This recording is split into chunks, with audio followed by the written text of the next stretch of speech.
Hola a todos amigos de Paradojas Reconciliadas.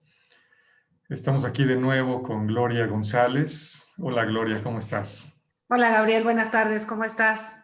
Muy bien, ¿tú? ¿Qué tal Muy va el bien, fin de muy año? bien. Muy bien, afortunadamente aquí descansando y todos saludables, que eso es lo más importante, ¿no? Estamos contentos, saludables y disfrutando de las vacaciones, ¿no? Ya. Muy bien, pues sí, este cierre de año. Que la semana pasada, bueno, ya precisamente por las fechas, Navidad, todo esto, conjunción Júpiter-Saturno y demás, pues ya no nos dimos el tiempo, ¿no?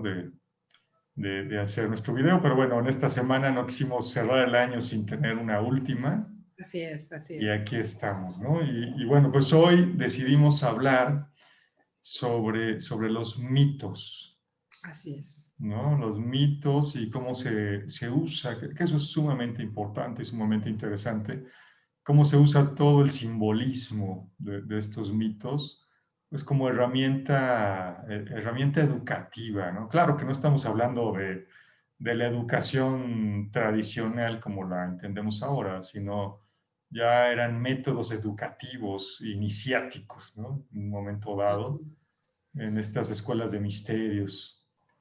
Y fíjate que a mí me gustaría comentar, porque desde la vez pasada que quedamos que íbamos a hablar de los mitos, me gustaría hacer hincapié en algo del mito que ocurre actualmente, no para todos, pero sí para muchos, que piensan que son como historias sin ningún sentido o que son fantasías por el tipo de cultura, ¿no? O sea, como posicionando al hombre contemporáneo como muy, muy superior en el sentido del saber y como que los mitos y la cultura griega en esa época era como un sinsentido, ¿no? O sea, como que lo hacían como historias fantásticas, cuando en realidad no es así, ¿no? O sea, en realidad el mito surge precisamente para educar a las personas, pero desde un punto de vista global, ¿no? O sea, ahí sí se incluía todo lo que sería lo material y lo espiritual en un mismo concepto, o sea, en un mismo mito, que ahora pues ya no se da, por ejemplo, ¿no? O sea, si en realidad ahora se estudian los mitos, pues más bien es como cultural, o sea, como por saberlo, ¿no?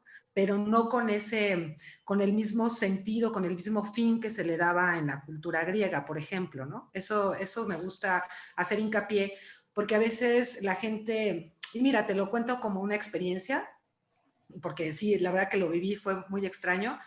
Tomé un curso, un diplomado de literatura y una de las alumnas, una señora ya mayor, comentó que cómo era posible que los griegos creyeran, por ejemplo, en Afrodita, ¿no? Que era una cosa muy extraña.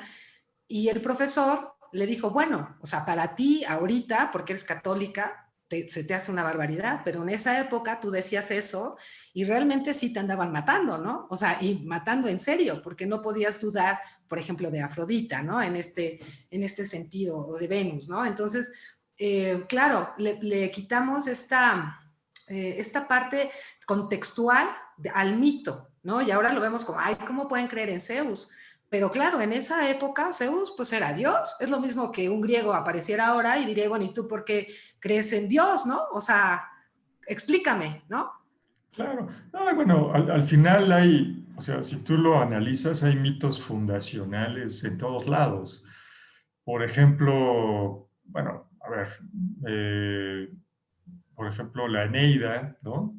Exacto. La Eneida que se la pidieron a Virgilio, creo que fue Octavio Augusto, ¿no? Que le dijo, oye, pues necesitamos consolidar nuestra identidad nacional. Entonces necesito que hagas con esa capacidad que tienes para escribir, necesito que hagas un poema épico, ¿no? Donde podamos ver de dónde venimos.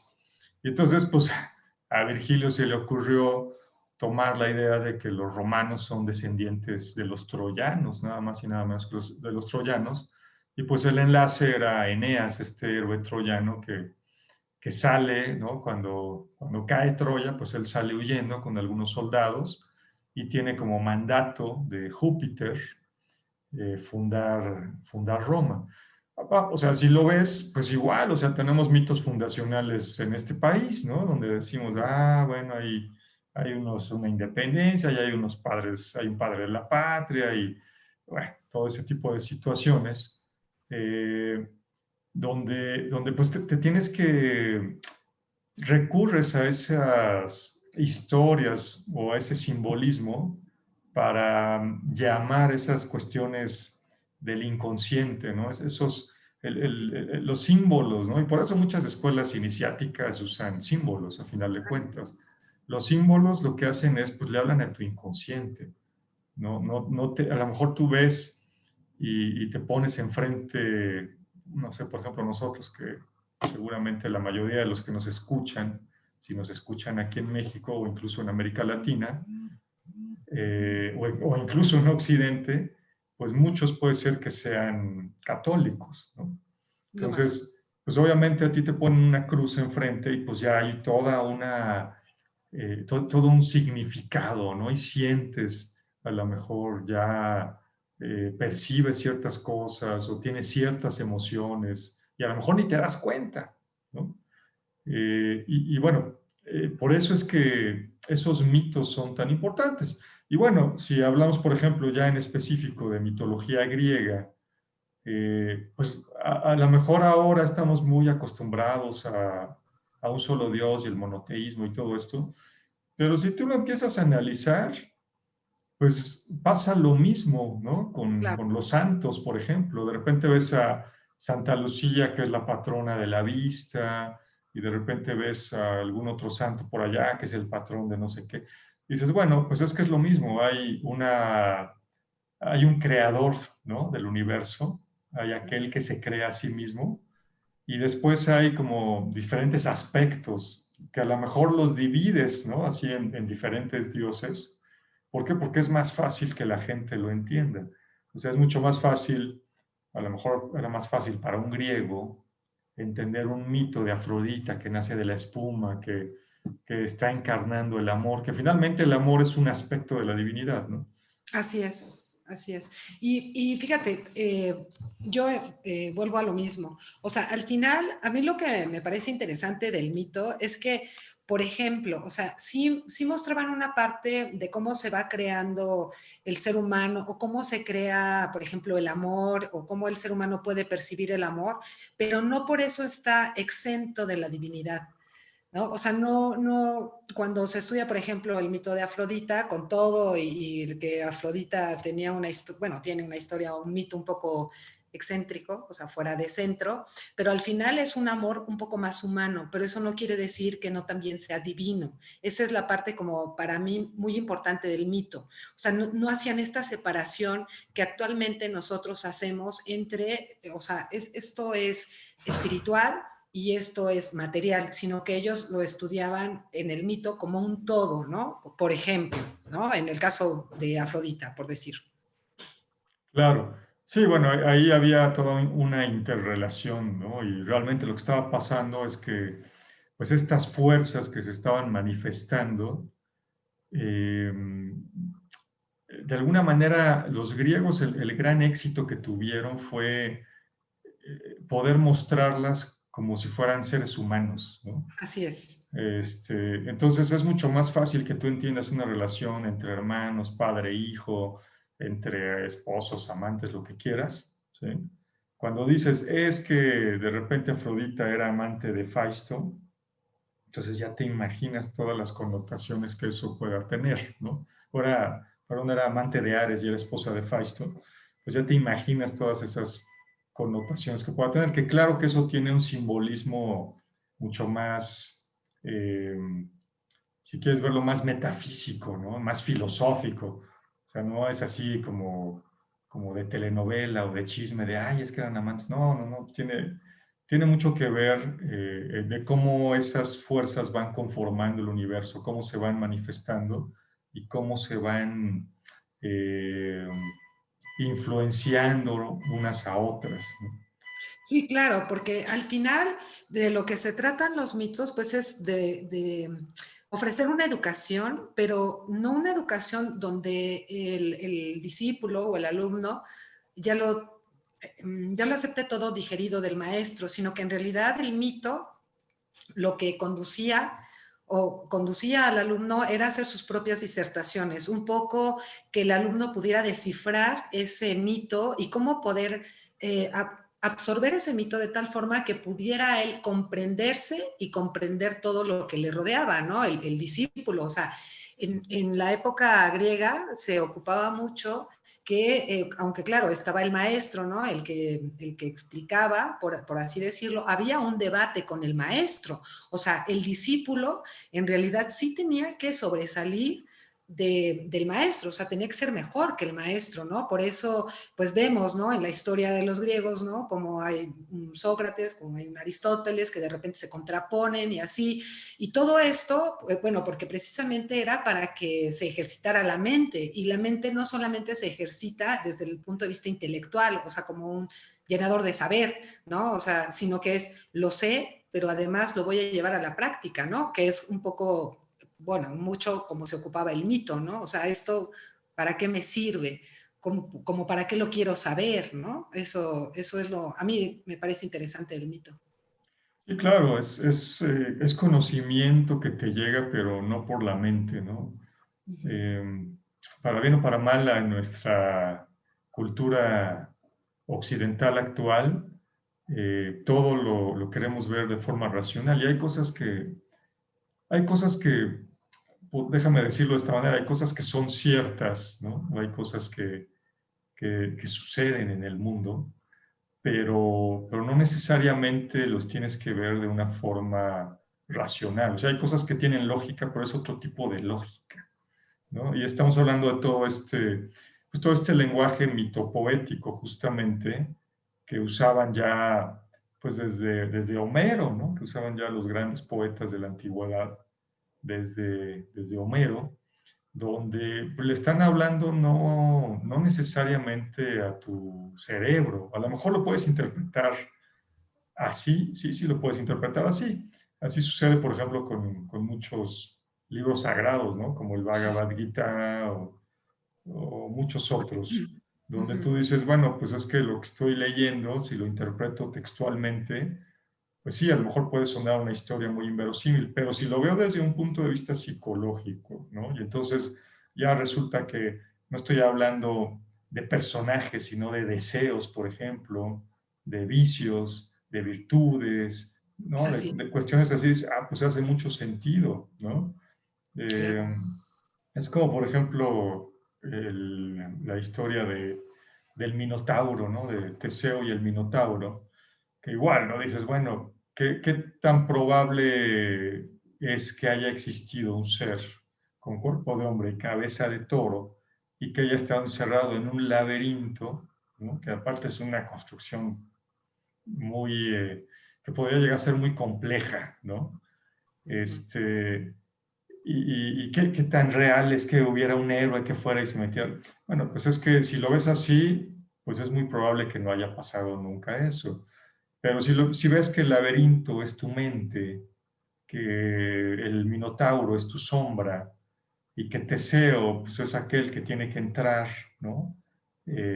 Resolver el laberinto, o sea, conocerte tanto que puedas resolver tu propia mente y llegar hasta el fondo para encontrarte con tu sombra, pues eso pasa, y eso pasa todos los días en cada uno de nosotros, ¿no? Claro, porque al final, y yo pienso a veces que los maestros o la educación se ha vuelto muy complaciente, ¿no? O sea, como muy no pienses, mira esto, o lo tienes que pensar de esta forma, o sea, como que el maestro ya no permite que el alumno piense por sí mismo, ¿no? Sino que pues ya se conduce como muy fácil al alumno para que no tenga que sufrir en el pensamiento, ¿no? Por decirlo, o sea, esa capacidad de reflexión que se desarrolla, por ejemplo, con los mitos, pues a mí me parece que a últimas fechas con la educación se ha disminuido. ¿Por qué? Porque justamente se enseña como literal, ¿no? O sea, hay una parte de la educación contemporánea que impide esta reflexión porque tiene como una, lo voy a poner así, no sé si sea lo correcto, como una superstición de perder una fe encantada, o sea, una fe que sobrepasa cualquier límite sin ningún fundamento, pero que si yo dejo que esa persona piense, esa fe se va a desmoronar. porque la reflexión lo que te hace es afianzar tu conocimiento. No importa si es correcto o no, pero afianza un conocimiento, ¿no? Porque reflexionas. Pero si a ti ya no te permiten reflexionar y ya no te dan permiso por la educación de profundizar, por ejemplo, en un mito, entonces, ¿qué pasa? Pues que, o sea, ya no sé pensar. Entonces ya lo que me digan, cualquier cosa que sea, pues yo la acepto, ¿no? Y el mito lo que tiene, que es la parte como más fuerte, pues es esa reflexión, como bien lo dices tú, de hacer una introspección y de resolver, digamos que ese, pues es esa cuestión que se te está planteando a través del mito, ¿no? Como bien lo dices tú, ¿no? Con el Minotauro. Bueno, claro, yo tengo que reconocerme a mí, pero no solamente como un ser de luz, sino también como un ser de oscuridad, porque ese laberinto soy yo y estoy ahí, tengo que verme a mí y hasta dónde puedo llegar yo para encontrarme con mi sombra, que además, bueno, generalmente pues son procesos un poco dolorosos, si lo queremos ver así, ¿no? Porque nadie se quiere ver a sí mismo como el Minotauro, ¿no? Todos queremos ser el héroe de la historia, ¿no? Claro. Entonces, es interesante el mito, ¿no? Por estas cuestiones que te confrontan contigo mismo, ¿no? Además, ¿no? Porque todos tenemos una partecilla por ahí, ¿no? Oh, claro, y realmente vienes a resolver o a vivir algo. O sea, bueno, ya depende de la tradición que quieras tomar, pero pues hay desde, ¿no? En la India que te dicen, vienes a resolver tu karma, ¿no? Uh -huh. Hay de repente yo he oído algunas corrientes gnósticas que te dicen, bueno, pues es que vienes a acelerar tu crecimiento. O sea, si no encarnas, de todos modos tú vas a... Es como igual, ¿no? La tradición cabalística, ¿no? O sea, hay una emanación de vida y vas a regresar a la fuente un día, ¿no? Vas a regresar a la divinidad en algún momento. Pero bueno, puedes no encarnar, ¿no? Y entonces vas a regresar despacito. O puedes encarnar, sí. Despacito. O, Y lo que a mí me gusta del mito es esta parte como muy, lo voy a poner así, como muy primitiva del ser humano, ¿no? O sea, el ser humano, o sea, el hombre, por decirlo así, ¿no? Pues es un poco pasional, ¿no? O sea, como que por un lado sabemos que no deberíamos de tener un amante, pero resulta que sí lo tenemos, o, ¿sabes? O sea, esa forma que tienen los mitos, ¿no? Como lo decías tú con Afrodita, ¿no? Que está casada, pero que además es amante de este otro amigo, y entonces, pero es que eso es algo muy humano, o sea, eso es algo como muy de los hombres, pero ¿qué es lo que pasa con eso? Bueno, hombres y mujeres, ¿no? No nada más hablo de los hombres, hombres y mujeres, pero ¿qué pasa con eso? O sea, ¿cómo yo lo puedo resolver? O sea, ¿dónde queda ahí mi estado como ser humano? Bueno, tengo que entender por qué surge ese sentimiento, pasión, emoción en mí, como para que yo la pueda, pues, gobernar, ¿no? Porque de lo contrario, pues todos viviríamos en caos, ¿no? Y la función del mito justamente es eso, presentar a los dioses como por un lado muy bondadosos o nobles, pero por el otro lado, pues también con esta parte oscura, ¿no? Que tienen y que le permite al ser humano identificarse con esa divinidad y por lo tanto poder tener digamos que una aspiración, ¿no? Porque también los mitos son como claro, aspiracionales, ¿no? O sea, motivan al ser humano a ser mejor, ¿no? ¿Por qué? Porque yo tengo todo esto, un poco como los trabajos de Hércules, ¿no? O sea, Hércules con cuántas bestias y con cuántas cosas no está luchando, y sin embargo, pues eso es un trabajo que hace cada uno de nosotros si pretende elevar su nivel de conciencia. sí, totalmente, totalmente. Eh, digo, hay libros, ¿no? Hay muchos libros que hablan sobre los mitos. A lo mejor de los más reconocidos, pues son los trabajos de Joseph Campbell. Me parece que el primer libro que escribió es uno que se llama El héroe de las mil caras, donde pues, justamente lo que él hace es, bueno, define cómo en las diversas culturas que hay en el mundo, porque él analiza mitos de lo que ustedes quieran, ¿no? Analiza mitos de los esquimales, de los griegos, de los indios de Norteamérica, de las culturas de aquí, de la náhuac, africanas, etcétera, etcétera. Y entonces él hace una especie de recuento y un análisis y va viendo cómo, a pesar de estar divididos en tiempo y espacio, más o menos todos los mitos van siguiendo una misma línea. Y entonces, pues puedes caer o te empiezas a dar cuenta que, pues justamente estos mitos, ¿no? Que te cuentan, ¿no? Es para que tú mismo te des una idea o empieces a despertar a esa misión que tienes en la vida, ¿no? Eh, ¿Para qué estás aquí? Y bueno, es interesante que con la llegada del cristianismo, que también todas estas cuestiones paganas bueno, algunas las adaptó y otras las condenó, algunas las absorbió, ¿no? Y otras las condenó. Pero los mitos definitivamente, pues sí, los hicieron a un lado. Y es curioso cómo empiezan a surgir de repente todos los cuentos infantiles, ¿no?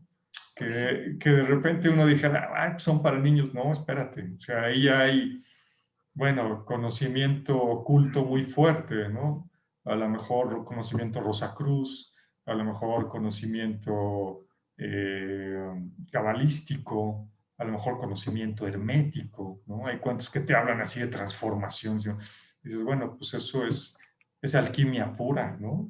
De repente. Claro, porque al final, ¿de qué se trata el mito desde mi punto de vista? Pues es que haya una transformación en ti.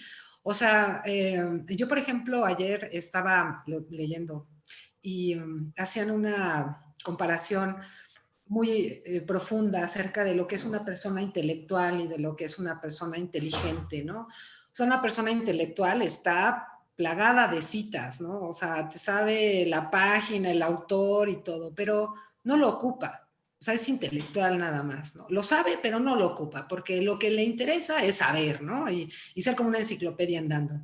Y la persona inteligente es la que a lo mejor no se sabe todas las citas, ni todas las páginas, ni todos los autores, pero eso que sabe lo ocupa para su vida cotidiana. Y el mito en sí tiene como esa carga de lo estudio, lo comprendo, lo reflexiono, pero además me va a servir a mí para mi vida cotidiana. Porque si no, pues no tiene sentido aprenderlo. O sea, vamos, son historias a veces tan fantasiosas, por decirlo así, o que incluyen tanta fantasía que, bueno, sería como difícil verlo desde un punto verosímil propiamente, ¿no? Pero tienen esta profundidad que si me hablan al inconsciente, lo que me están indicando a mí, pues es que yo tengo que tener un cambio en mí. O sea, sí, ahí sí hay una alquimia, por decirlo así, porque se profundiza en, o sea, yo profundizo en mí de tal forma que yo voy a tener un cambio en mi forma de ser. Entonces, cuando la persona inteligente estudia y profundiza en algo, en un tema, mito, por ejemplo, lo que hace es que ese saber le contribuye a cambiar su vida y a transformar la forma en que vive, ¿no? Una persona intelectual, pues no, porque lo que le interesa en realidad, pues es como aumentar su ego, ¿no? O sea, de decir yo sé, ¿no? Yo sé todo el tiempo, yo sé mucho, pero no hace nada. Entonces nada más alimenta el ego. La idea, por ejemplo, del mito es que la gente profundice en ese mito y que lo haga tan propio que empiece a cambiar, que haya una transformación. Y ciertamente cuando la persona transforma su forma de pensar a través de la reflexión, también transforma el ambiente en el que vive, porque hay desde mi punto de vista, una energía diferente que va permitiendo que ese ambiente cambie, ¿no? O sea, como que la energía sea más, digamos que vibre un poco más alto, porque no es que sea positiva o negativa, sino que vibra un poco más alto porque hay mejores acciones, ¿no? Las acciones son más conscientes.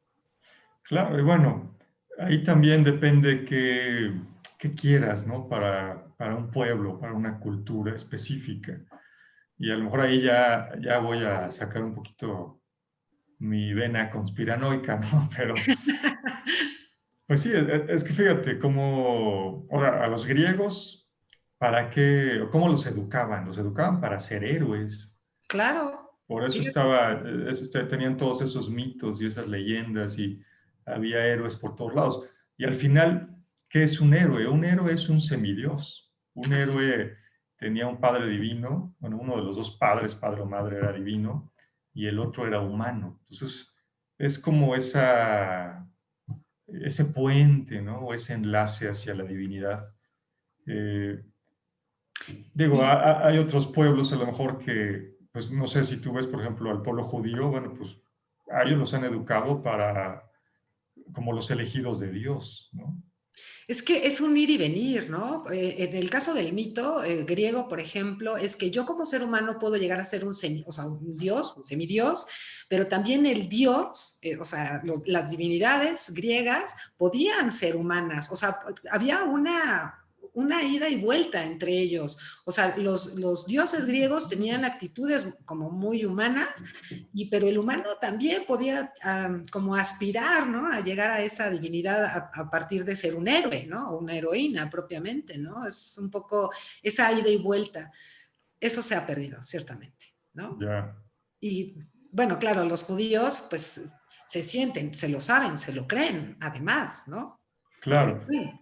Sí, a lo que iba a lo mejor un poquito con eso era, bueno, pues, ¿qué quieren, por ejemplo, ahora o qué plan hay hoy para el pueblo mexicano, ¿no? O sea, ¿cómo lo estás educando y qué quieres que desarrolle, ¿no? Eh, y qué hacían antes, o sea, cómo educaban antes. Igual, hablo en la época, no me gusta usar la palabra precolombina, ¿no? Porque es como, de repente es como decir que no había nada hasta que llegó Colón, ¿no? No, no, O- sí había. o prehispánica, como decir, pues es que no había nada hasta que llegaron los españoles. Ah, Este, pero, pues, ¿cómo los educaban entonces y qué resultados tenían? ¿No? Pues también era un pueblo guerrero, eran gente no, ¿no? Por que lo está- menos. que estaba dedicada, claro, y que estaba dispuesta. Vamos, no sabemos, yo tengo también muchas dudas y muchos cuestionamientos de repente sobre el tema de los sacrificios humanos, pero vamos a conceder que sí se daban, ¿no? Y que se daban como se dice en los libros de historia. Bueno, pues inclusive gente que estaba dispuesta a Claro. sacrificarse para que el universo siguiera, ¿no? Pero es que, fíjate, por ejemplo, en ese sentido del sacrificio, ¿no? Es un oficio sagrado, o sea, es un oficio que se hace para la divinidad. Entonces, se educaba de otra forma. O sea, al final el ser humano en esa época, si es que había estos sacrificios humanos, en realidad tenían tenían una razón de existencia. O sea, no se mataba nada más por matar, ni decían, ay, hoy voy a matar a 50, pero un poco ya con la modernidad, bueno, no tan moderno, ¿verdad? Un poco, Claro. ya cuando se instauran ciertas creencias religiosas, ¿no? Entonces, pues ya nada más es matar por matar, o sea, ya no hay ni siquiera un sentido de matar, ¿no? O sea, ya no es el sinsentido. La verdad es que por lo menos en esa época, los aztecas o los que hayan tenido estos sacrificios, pues por lo menos tenían una razón de existencia que para ellos era importante y existía el honor, y era un honor, ¿no? Morir por el Dios, por esa divinidad, ¿no? Claro, Y ahora eso, pues no, ¿no? no, ahora hay miedo a la muerte, ¿no? Todo el mundo está temeroso de y cualquier cosa que ahora, suceda, ¿no? y Cuando ahora hay mucho miedo a la muerte. ahora hay muchísimo miedo a la O muerte. sea, no es que uno desee morir, pero porque la vida es una y hay que disfrutarla lo mejor posible.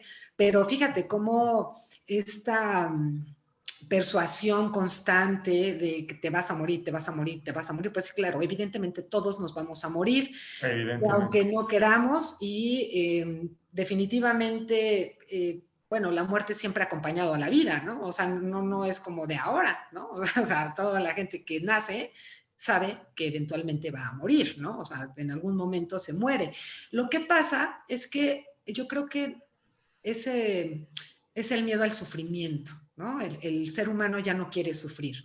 Y antes, en la antigüedad, y con el mito, se educaba a la gente también para conocer el sufrimiento, saber que se sufre, pero superar ese sufrimiento.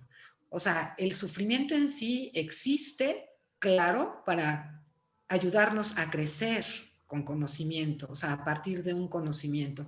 Pero si a mí me educan para ya no sufrir, porque pobrecito de mí, y entonces, pues claro que cualquier cosa que te digan, porque claro, hoy, ahora, el COVID, ¿no? Pero hace, no sé, 5 o 6 años era otra cosa y antes era otra cosa. O sea, siempre ha habido cosas, ¿no? Si no es la contingencia ambiental, o sea, siempre ha habido cosas. Siempre, Sí, no es la primera, ¿no? O sea, claro, los, a- digo, los ataques terroristas, que te va a impactar un asteroide, un meteorito gigante, así es. O cosas sea, así, ¿no?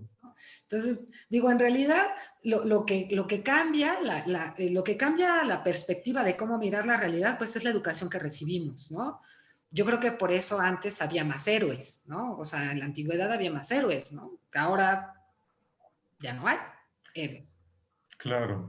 Pues sí, bueno, estaban educados de esa manera. Y ahora no necesitaban, digo, para ser héroes, pues no necesitaban agarrar y lanzarse a la guerra y conquistar 20 reinos. No, simplemente eran héroes dentro del ámbito de su propia vida, ¿no?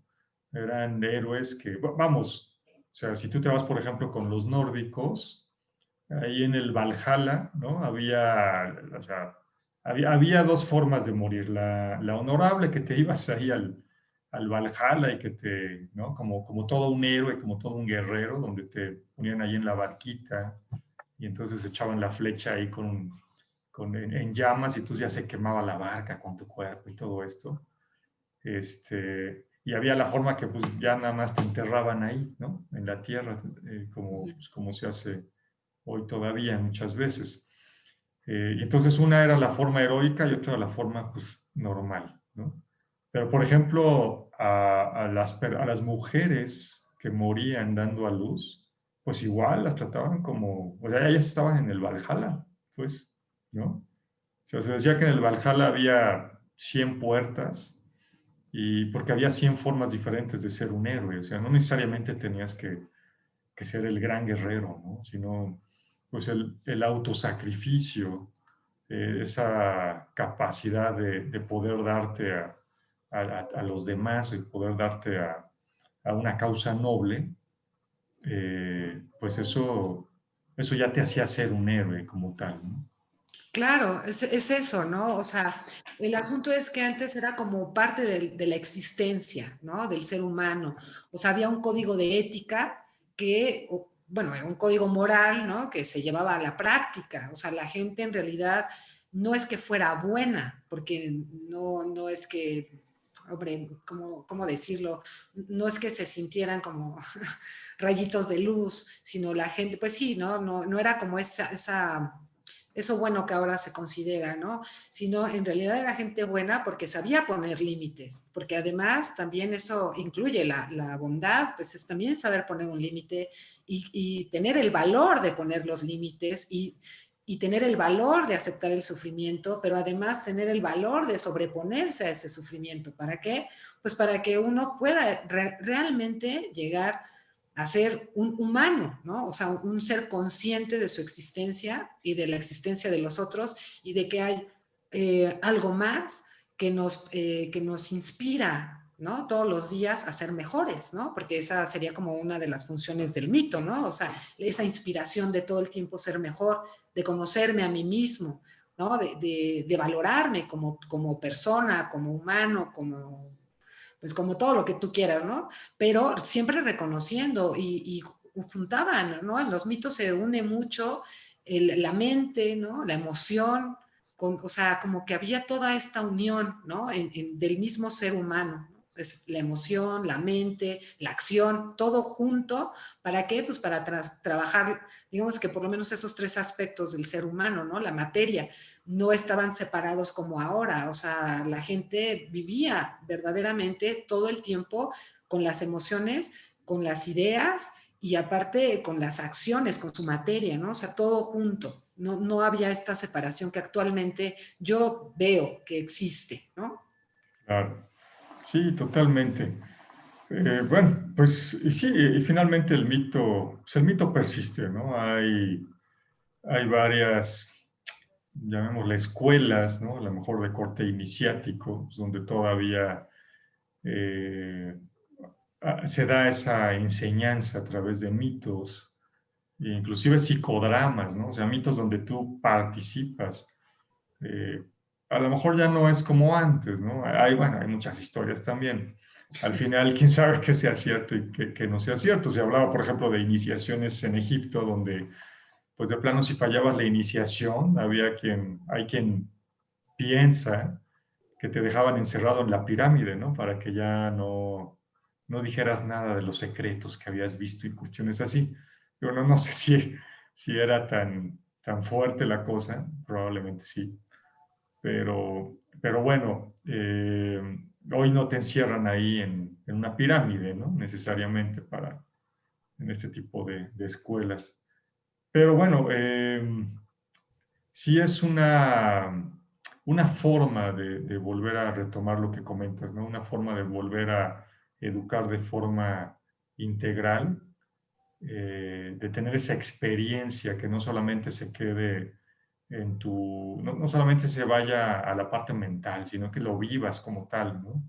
Experimentes Claro. y que te sientes como el héroe de ahí o a veces como el villano, no lo sé, pero pues que sientas toda esa emoción y todas esas consecuencias que se van dando por las acciones que vas tomando. Yo pienso que eso también es importante, ¿no? O sea, el ser humano pues tiene esa oportunidad, ¿no? De identificarse bien con el héroe o bien con el villano, ¿no? Al final, pues yo creo que tenemos de los dos, a veces somos héroes y a veces somos villanos, dependiendo de las circunstancias, ¿no? Lo importante pues siempre sería como el respeto, ¿no? Que se le puede tener al otro y a uno mismo, pero en realidad lo que hacían estos mitos es que en realidad la gente se volvía más consciente, ¿no? O sea, y bueno, claro, explicaban, porque además el mito no solamente ayudaba a que la gente hiciera conciencia, ¿no? Sino que también ayudaba a conocer el universo, ¿no? Que también es una parte muy interesante del mito, ¿no? Los procesos naturales, ¿no? Con el mito, por ejemplo, de Perséfone y todo esto, ¿no? O sea, los procesos de las cuatro estaciones y de cómo se va al Hades, ¿no? Y es el invierno y tal. O sea, todos estos mitos también tenían esa función de explicar cómo se van dando los procesos naturales, o sea, de la naturaleza, pero cómo la naturaleza también estaba vinculada a, bueno, al sistema planetario, y cómo esto iba a repercutir en el universo y cómo el universo repercutía hasta llegar pues a cualquier organismo que pueda estar en la Tierra, ¿no? Bueno, ya están las piedras y todo lo que se pudiera. Lo explicaban de una manera poética, con mucho simbolismo, con muchas alegorías, pero era comprensible, ¿no? O sea, la gente podía llegar a entender cómo estaba conformado por lo menos el sistema planetario, ¿no?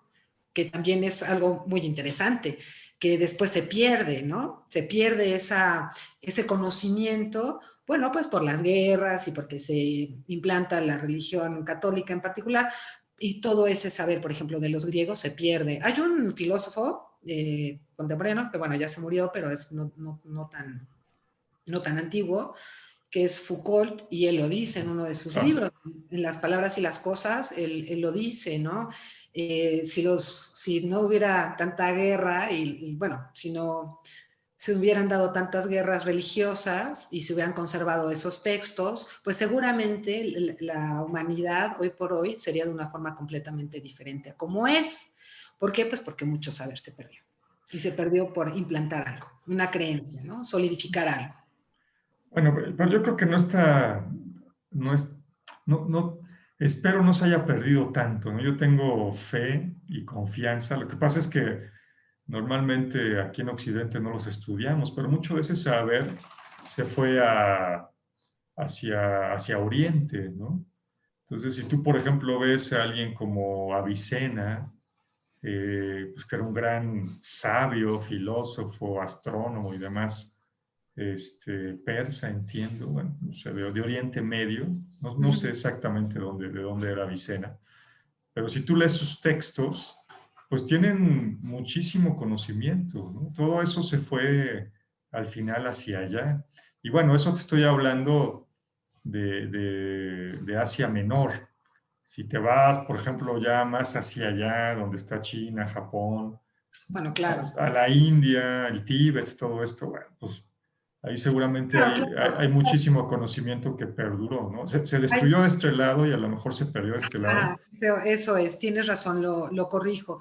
Se pierde de este lado, pero hay verdades, como dicen, que son eternas y que no se pierden, ¿no? O sea, a lo mejor se pierden los libros o los textos, pero las verdades que son eternas, pues esas se van reubicando, ¿no? En diferentes culturas o en diferentes civilizaciones. Pero sí hubo muchas cosas, ¿no? Que muchos escritos que pues lamentablemente por las guerras, ¿no? Pues se fueron Sí, perdiendo, ¿no? Y que solamente un grupo pequeño pues ha podido conservar o se han ido conservando algunos textos. En realidad nadie sabe cuánto se pudo conservar o no. Eso nadie lo sabe, ¿no? O sí. sea, Sí, en ese sentido sí tienes razón, ¿no? La quema, por ejemplo, de la Biblioteca de Alejandría, bueno, pues fue una tragedia. Bueno, y ya uno que es medio conspiranoico, yo insisto en que de repente no es tanta casualidad, ¿no? O sea, la Biblioteca de Alejandría resulta ser que pues llegan las tropas romanas, llegan los barcos romanos y empiezan a atacar Alejandría, ¿no?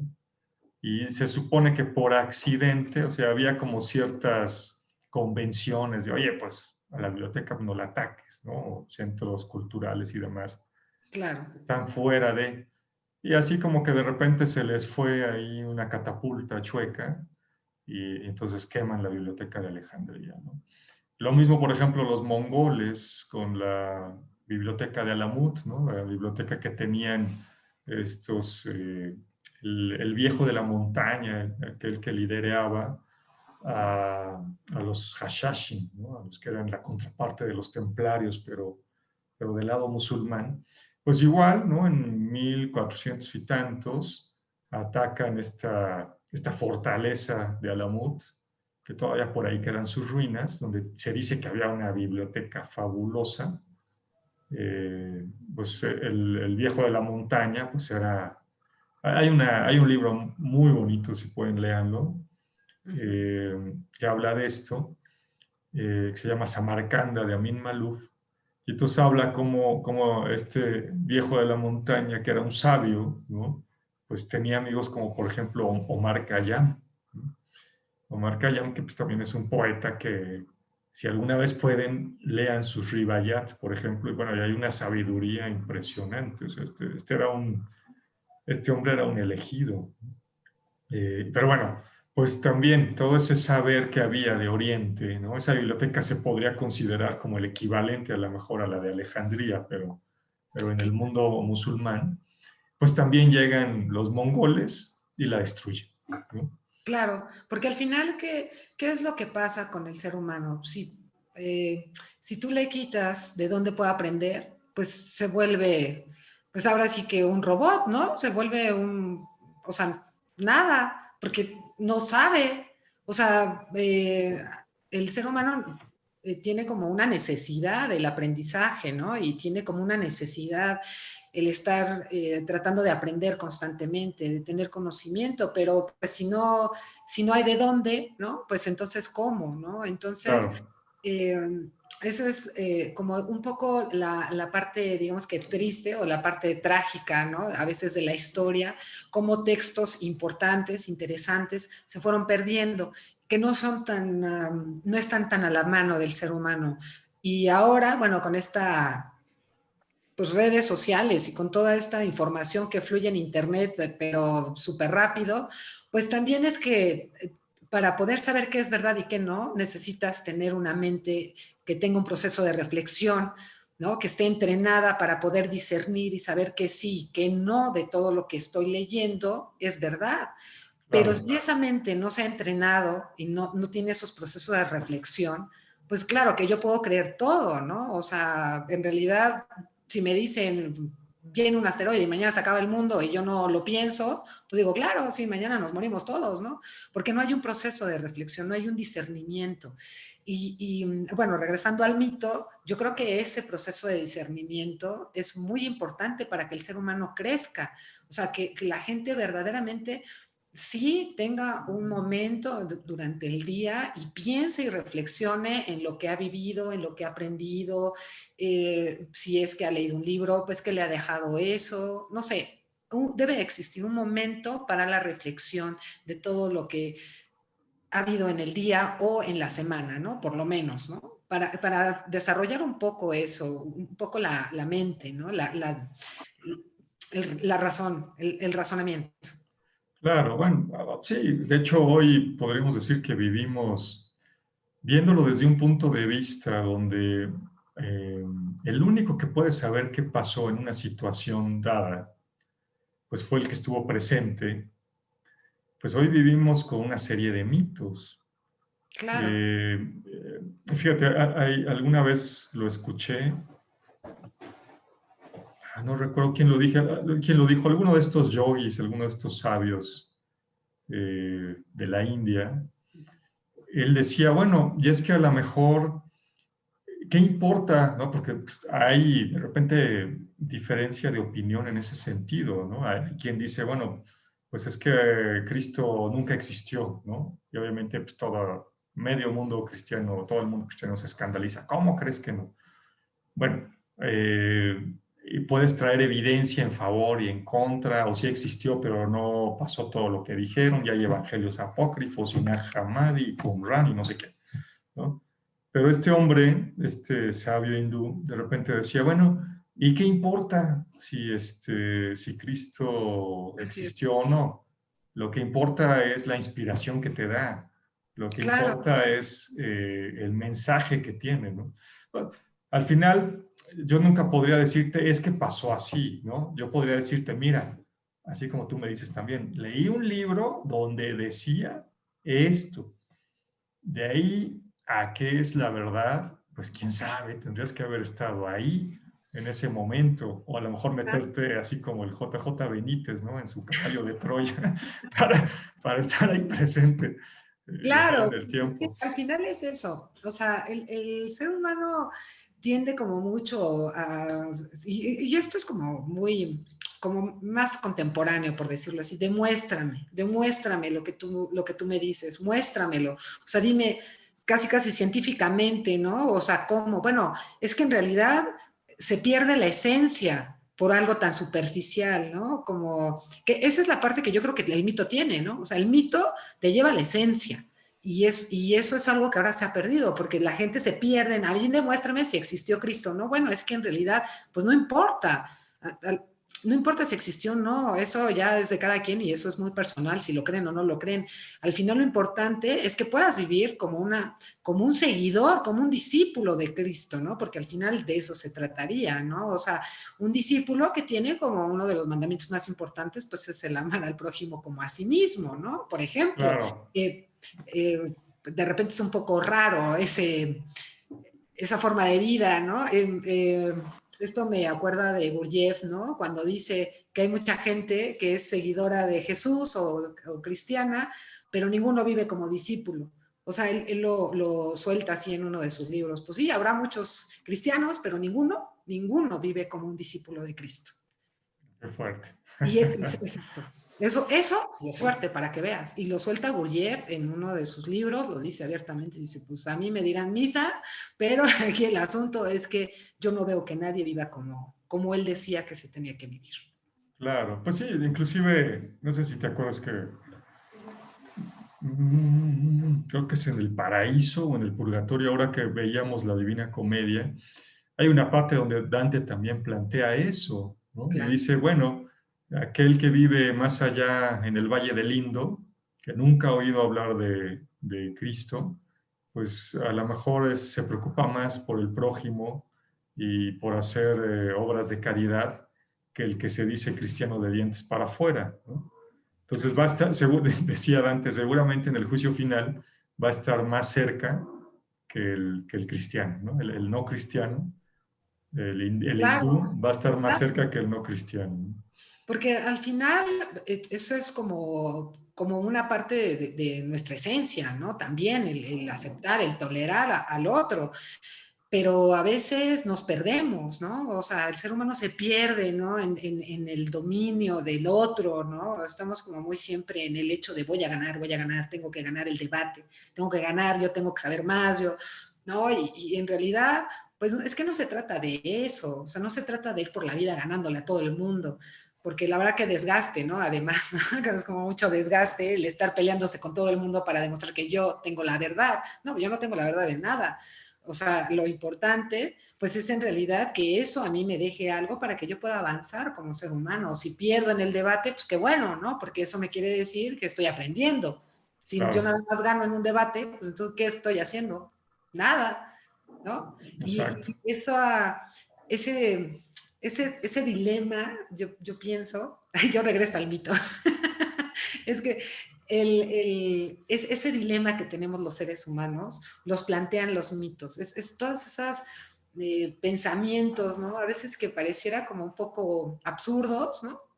De repente uno dice, bueno, ¿yo por qué estoy pensando esto? ¿O por qué me interesa esto? En el mito, ¿no? Lo tienes, pero además probablemente tengas también la respuesta, ¿no? De todo esto, ¿no? O sea, del Hades, por ejemplo, ¿no? O sea, cómo lo ven como la parte más fría, ¿no? O sea, como infierno, pero al final eso pues, también tiene una función en ti, como ser humano, ¿no? Que la parte fría del ser humano, no sé, o sea, hay como muchas cosas que nos pueden dejar los mitos.